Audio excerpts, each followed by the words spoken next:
The Lord be with you. A reading from the Holy Gospel according to Luke.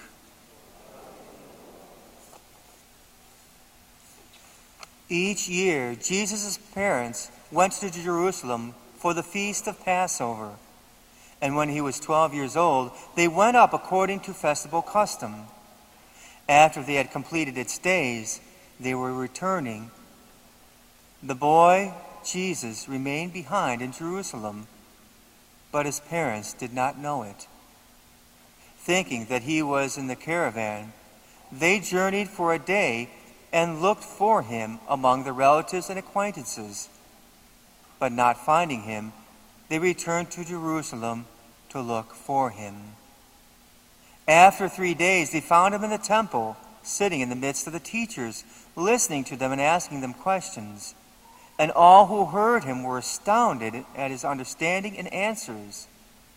When his parents saw him, they were astonished. And his mother said to him, "Son, why have you done this to us? Your father and I have been looking for you with great anxiety."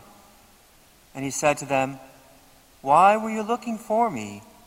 Did you not know that I must be in my Father's house?" But they did not understand what he said to them.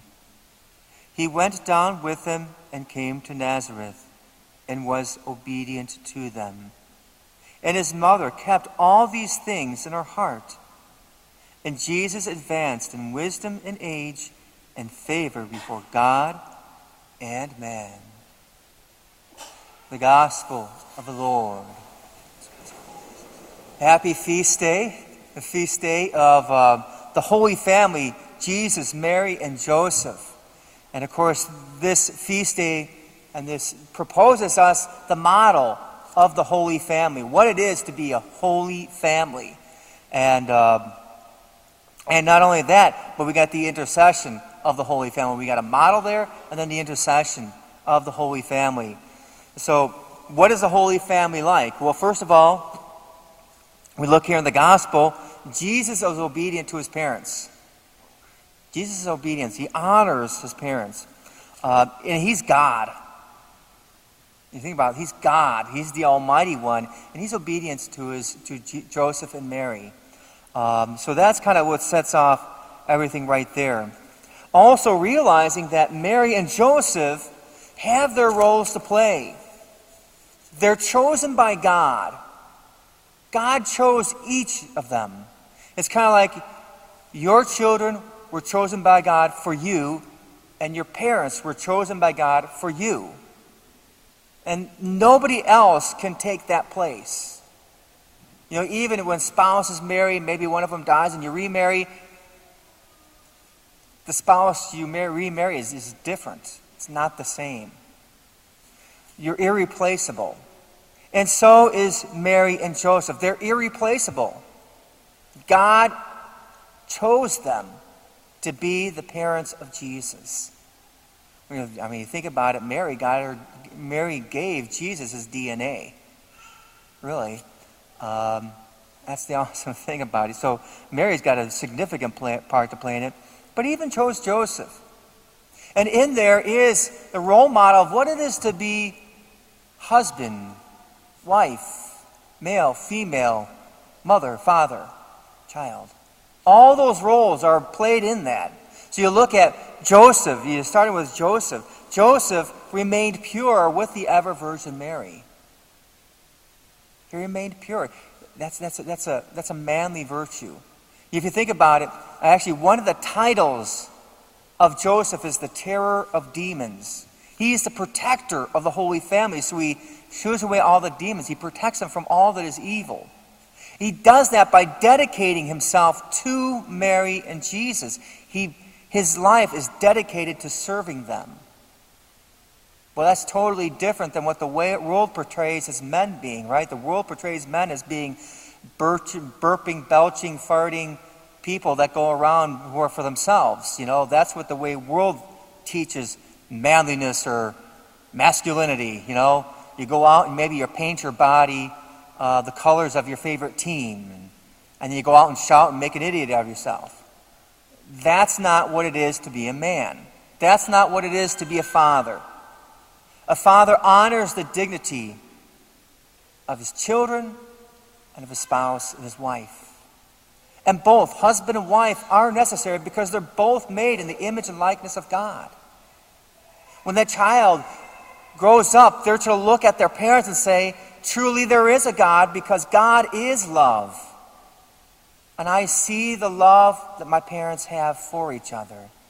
There is a God. And that brings security to them, to know that they were conceived in love. That's what brought them life. Love. And then in Joseph, dedicating himself to Jesus and Mary, became a true man of God, a man of character, integrity, of dignity, respect, and a mutual love. Mary becomes the mother of God, the mother of Jesus, ever Virgin Mary. Yeah, I know people will kind of pick on you about that. Oh, come on, don't tell me, she's not going to have other children, something like that. No, she's not going to have other children. Being the mother of God is busy enough for herself. Really. That's enough. And then on top of that, you're the mother of God.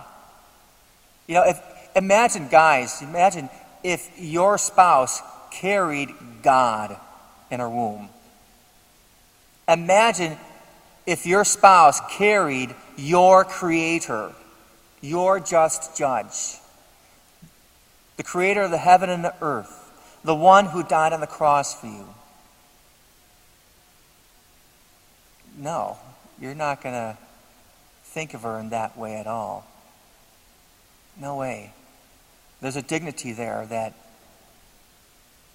is in nobody else. No way. Mary, knowing that she can trust Joseph, that Joseph gave himself to her and Jesus, there's a trust that she had in there that she could allow Joseph to do what he needs to do as that faithful spouse and father, and turn to Jesus and dedicate herself to Jesus, her God. And in the same time, she's also dedicating Joseph. She's dedicating time to him as well. There's a trust. You imagine the trust that they would have to have with each other, that faithfulness that they have to have for each other, to always be there for each other through thick and thin, through when Joseph had to take the flight and lead the family out to Egypt. To Mary say, okay, I don't understand this. We're leaving home. We're going to a foreign country, but we're going. She doesn't understand yet because Herod hasn't sent the soldiers hasn't hit Bethlehem yet. But in faith, she says, okay. That's faith. And that's faithfulness with each other.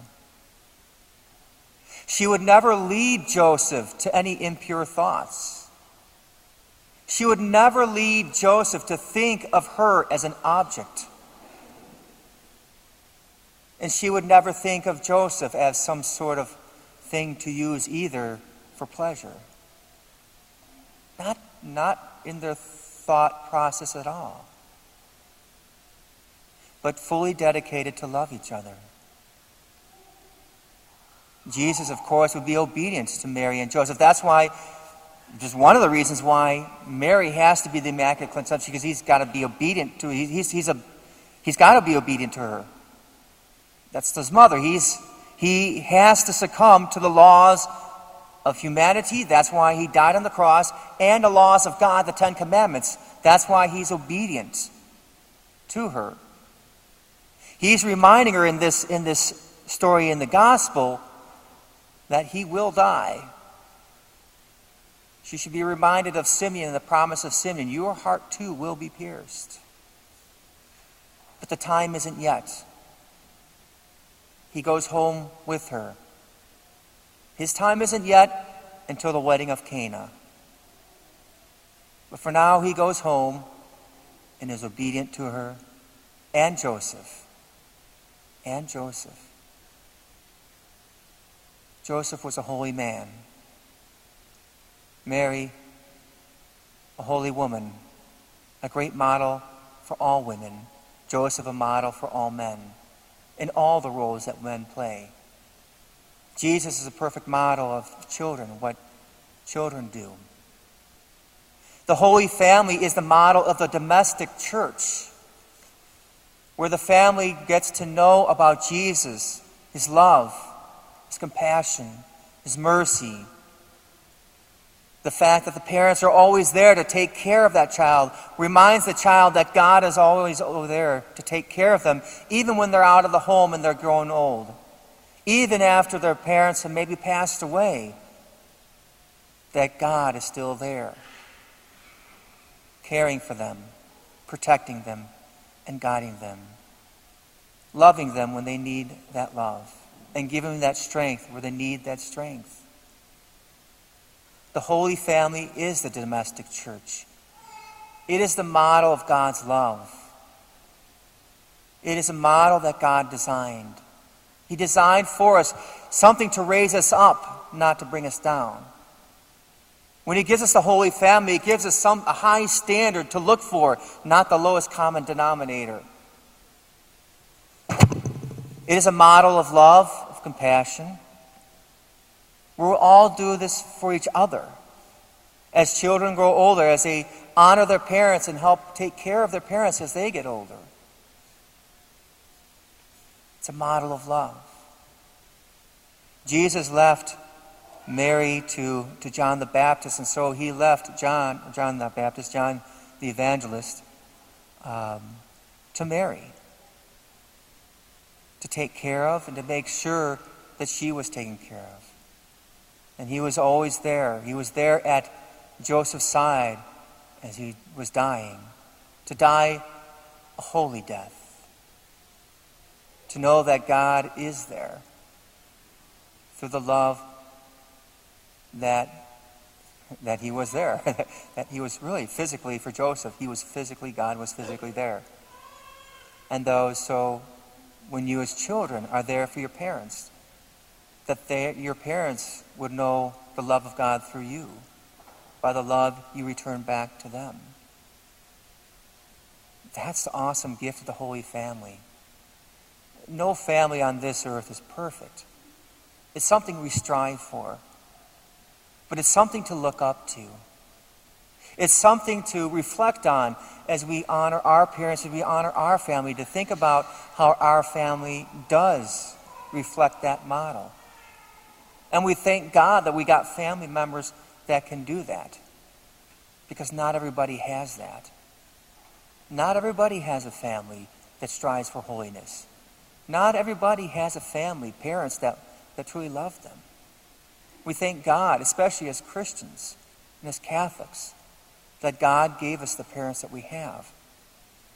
Though they might struggle to be imitations of that Holy Family, nonetheless, at least they still do. And so we rejoice in this day, and we ask our Blessed Mother Mary and Saint Joseph, the patron saint of this church, to be with us and to protect us, to guide us, to help us to become holy families, that we may be part of the Holy Family in heaven. Our family here on earth is just a shadow of the family in heaven, the Holy Trinity. That's what we're meant for. And that's what the Holy Family emulates today for us. And we strive for that. And we rejoice that we have been given our mother and father, that Jesus has given us his father and his mother to us.